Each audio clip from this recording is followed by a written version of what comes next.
Voilà, donc je suis Louis Evans Bougrana. Donc, je suis actuellement le coordinateur du projet GMS en Afrique du Nord et je suis à l'OSS. Donc, ce que je vais présenter porte donc sur les produits, les services et surtout les perspectives que nous prévoyons dans le cadre de notre projet, mais en se focalisant essentiellement donc sur les cas d'utilisation en Tunisie qui ont donc exploité ou valorisé donc les produits de Copernicus, notamment les données des sentinelles.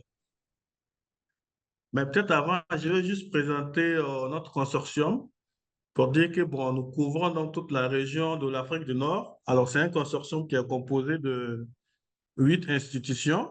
Il y a 4 institutions nationales et 3 institutions régionales. Donc, ce sont des institutions de référence. Par exemple, ce que vous voyez en vert, ce sont des institutions nationales.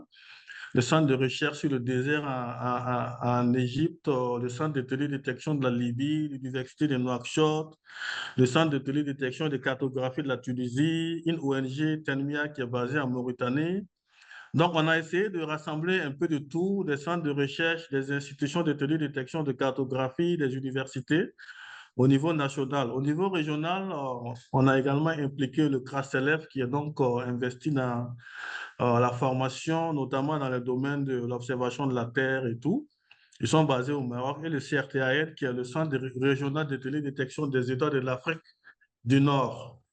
Donc, ce consortium, comme vous l'avez dit, madame, est chapeauté par l'Observatoire du Sahara et du Sahel. Nous sommes basés donc en Tunisie, à Tunis. Et le projet que nous implémentons dans le cadre de GMS en Africa est dénommé Observation de la Terre pour la gestion durable des ressources naturelles en Afrique du Nord. Alors, je m'excuse parce que ma présentation est en anglais, mais bon, je vais exposer en français. Donc, il faut dire que dans le cadre de notre projet GMS en Afrique, nous travaillons essentiellement sur 2 services. Le premier, donc, est lié à la surveillance de l'agriculture saisonnière et à l'extraction de l'eau pour les fins de l'irrigation. Donc, ça, c'est le premier service. Et le deuxième, donc, c'est le suivi de la dégradation des terres. Donc, tout ça, on essaie d'élaborer ces services en valorisant autant que faire se peut les données de l'observation de la terre. Ce qu'il faut peut-être souligner, c'est que nous étions là lors de la première phase de GMS. On avait travaillé auparavant sur ces services, mais on n'avait pas eu le temps de bien les valoriser et de bien les finaliser. Et pour cette deuxième phase, on est revenu là-dessus. Et là, on travaille à ce que ces services soient vraiment appropriés par le plus grand nombre d'utilisateurs et surtout par les décideurs. Alors, le projet sur lequel nous travaillons, l'objectif principal, c'est donc de contribuer à une meilleure gestion des ressources naturelles et à contribuer également à juguler donc les effets du changement climatique en se basant donc sur les sciences et les technologies qui sont en rapport avec l'observation de la Terre. Et dans tout ça, nous privilégions l'utilisation des données Copernicus pour plusieurs raisons. Elles sont accessibles, elles sont gratuites. Et la région de l'Afrique du Nord est localisée dans une zone où les images sont régulièrement disponibles. On peut avoir, par exemple, les données Copernicus sur la même période, sur la même zone, disons 2 fois par semaine, ce qui est vraiment une plus-value.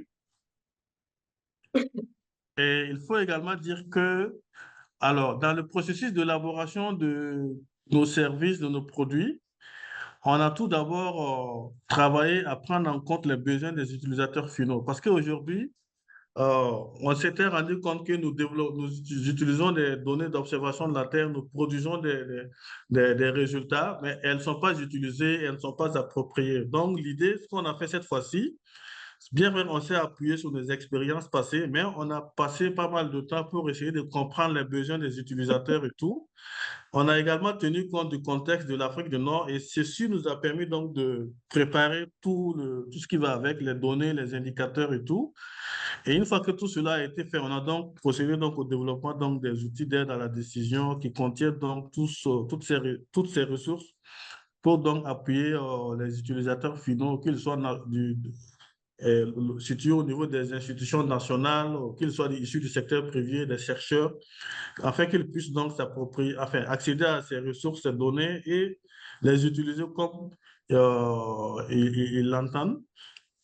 Là, on a une idée générale de ce que nous avons pu élaborer comme plateforme. On a à gauche, en haut, une plateforme que nous avons appelée MISBAR, qui est dédiée exclusivement au suivi de l'agriculture saisonnière et au prélèvement d'eau. Donc, elle a connu beaucoup de succès et elle recèle pas mal de données. Et les données de Sentinelle 1, 2 viennent vraiment, sont les plus prisées dans cette plateforme.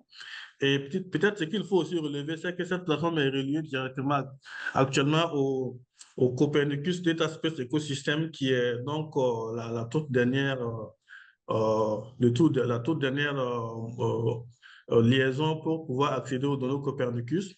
Alors, nous avons également au milieu la plateforme GetCrop qui est dédiée au suivi de l'agriculture. Elle a été développée avec l'appui donc de JRC. Ils nous ont beaucoup appuyé. À droite, nous avons Musland qui est dédié au suivi de la dégradation des terres. La première phase de GMS, elle avait été, elle s'était bornée au niveau de la région de l'Afrique du Nord, mais cette fois-ci, on l'a étendue à toute l'Afrique. Elle est en phase de finalisation. En bas à gauche, on s'est dit, on a beaucoup de plateformes. Pourquoi ne pas donc ramener tout ça dans un seul guichet unique? Cela nous a poussé donc à développer la plateforme de dissémination qui est toujours en cours de construction. Au milieu, on a une plateforme qu'on a développée. Étant donné que nous travaillons sur la dégradation des terres à l'échelle de l'Afrique, et étant donné que notre domaine, notre champ d'action portait exclusivement sur la région de l'Afrique du Nord, on s'est dit qu'il fallait essayer de créer une plateforme qui va fédérer un peu les chercheurs, les experts, les thématiciens qui interviennent sur cette question de la dégradation des terres afin de recueillir donc leurs retours, leurs expériences, leurs rapports. Et ça nous a poussé à créer cette plateforme. On a eu beaucoup de membres qui sont inscrits et ces derniers sont en train donc, de nous aider donc, à finaliser la plateforme Muslam qui est située en haut à gauche. Et enfin, on a une plateforme de e-learning qui est donc dédiée à la formation pour on travaille sur des données, on produit des ressources, donc il faut former des gens pour les approprier. Et ça, ce rôle est dévolu donc aux classes élèves qui assurent donc tout ce qui est renforcement de capacité. Là, je vais peut-être maintenant me focaliser sur les cas d'utilisation que nous avons eu à mener en Tunisie. Par exemple, en utilisant les données Sentinelle-2, on a essayé de faire le suivi des points d'eau non inventoriés parce que c'est aujourd'hui dans la région de l'Afrique du Nord, de façon générale, et surtout en Tunisie, c'est une zone qui est durement éprouvée par le contexte climatique. Il pleut moins et les gens sont obligés de se rabattre sur l'irrigation. Et on assiste donc à une utilisation non contrôlée des points d'extraction d'eau. Donc, du coup, il y a le besoin à ce que ces points puissent être répertoriés et cartographiés a été soulevé. Et là, nous sommes donc appuyés sur notre plateforme MISBAR. Et à partir des images Sentinelle-2, donc, on a pu donc cartographier ces points et les relier directement aux zones, aux parcelles agricoles auxquelles ces points d'eau permettent d'irriguer. Le deuxième cas d'utilisation donc, porte sur le suivi des aires brûlées. Et là, c'est dans deux gouvernements, toujours en Tunisie. Là également, nous avons utilisé les images Sentinelle-2 qui nous ont donc permis, comme je viens de le dire, on a au moins accès aux images 2 fois par semaine, ce qui est vraiment bien. Donc, on a quand même pu tracter les zones brûlées pour essayer de restituer cette information aux décideurs au niveau de ces gouvernements. Également, on a essayé de cartographier un peu le suivi le suivi de l'intensification des zones irriguées. Donc, ça, c'est une carte qui avait été demandée par l'un de nos partenaires situés dans deux gouvernements en Tunisie, à Jandoba et à Nabeul. Ils étaient intéressés d'avoir une carte détaillée pour pouvoir savoir qu'est-ce qu'il en est en termes de taux d'intensification. Là également, on a pu à partir donc des images sentinelles, on a pu leur fournir une carte quand même qui ressort un peu ces aspects donc, sur les parcelles, l'intensification de l'irrigation dans ces régions. Donc, également, on a utilisé les images Sentinelle-2 pour élaborer ce qu'on nous avait appelé donc, le besoin théorique des plantes en eau. Parce que très souvent dans la région, comme je l'avais dit, les exploitants agricoles utilisent l'eau. Tant que l'eau est disponible, ils l'utilisent. Très souvent, il n'y a pas vraiment d'optimisation dans cette utilisation. Donc, le gouvernorat de Manouba nous a demandé de les appuyer à élaborer la carte que vous voyez à droite. Ils avaient l'habitude de le faire, sauf que bon, ils le faisaient, ils téléchargeaient les images, ils les mettaient dans les ordinateurs, de compresser, faire tout le processus et tout. Et ça prenait beaucoup de temps. Donc, du coup, à partir de notre plateforme, ce qu'on a pu faire, c'était de leur fournir des images déjà existantes, notamment le NDVI qu'on peut avoir juste en 2 clics. Et ils l'utilisent comme un proxy pour donc élaborer, ils l'intègrent dans une chaîne de traitement pour parvenir donc à élaborer donc la carte que vous voyez à droite sur les besoins théoriques en eau des plantes. Donc ça, c'est maintenant ils sont un peu aguerris dans ce domaine. Et donc nous avons également la cartographie de l'estimation des zones de culture en blé. Comme vous le savez, en Tunisie de façon spécifique et dans toute la région de l'Afrique du Nord, de façon générale, le blé, c'est une culture très stratégique et très souvent les gouvernements sont superficie des zones emblavées en blé, disons, et surtout à quelques mois de la récolte, quelle a été l'évolution de ces superficies, parce que c'est des données très souvent qui leur sont difficiles à acquérir. Donc là également, nous avons accompagné certains de nos partenaires pour acquérir donc les images Sentinelle-2 que nous avons donc traitées, bien évidemment à partir des travaux de terrain pour élaborer donc ces cartes qui ont des légendes bien détaillées et qui ont donc permis donc à ces décideurs donc de s'imprégner de ces questions. Et nous ne nous sommes pas arrêtés là, nous les avons formés sur le principe, sur le procédé, afin qu'ils puissent donc procéder par eux-mêmes à l'élaboration donc de ce type de cartes. Donc, je pense, voilà ce que j'avais à partager avec vous. Donc, je ne vais pas rentrer dans la partie perspective. Donc, merci pour votre attention. Et voilà, madame, je vous remets la parole. Pardon, il fallait que j'active mon micro. Merci beaucoup, Monsieur Zungrana, pour cette présentation. On voit que les données Copernicus, elles permettent de développer beaucoup d'applications dans le domaine de l'agriculture pour l'Afrique du Nord et pour des zones qui sont sensibles et vulnérables aussi au changement climatique. Est-ce qu'il y a des questions? Sinon, je vais peut-être en poser une moi-même. Je voulais savoir s'il était aussi envisagé dans le cadre du projet porté par le consortium de faire des prévisions sur les impacts du changement climatique sur les cultures, sur la disponibilité des ressources en eau. Est-ce qu'il y aurait un intérêt à croiser des données issus des services C3S que nous a présenté tout à l'heure Monsieur Puck pour anticiper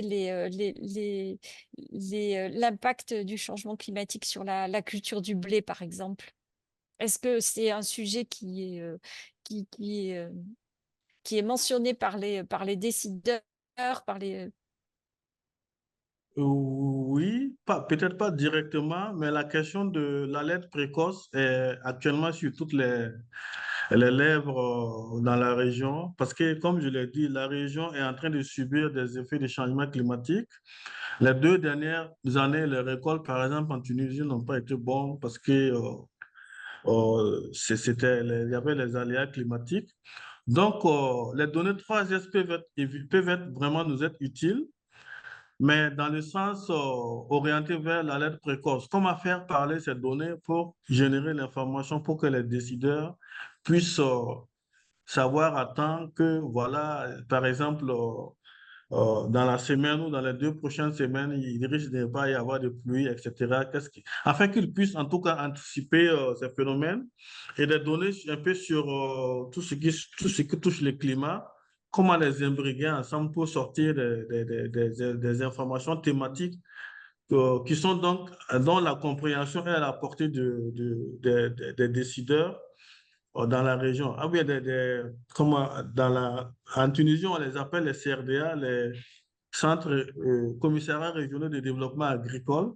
Donc, c'est des gens qui travaillent beaucoup de façon toujours manuelle. Donc, c'est très bien si ensemble on pouvait réfléchir dans ce domaine pour leur proposer quelque chose Et je pense que ce que Vincent a présenté, moi j'ai déjà repéré quelques points que j'ai notés et c'est sûr que je vais entrer en contact avec lui pour voir ce on peut faire ensemble dans le contexte de notre projet GMS en Afrique et même au niveau de l'OSS parce que nous avons également un département climat.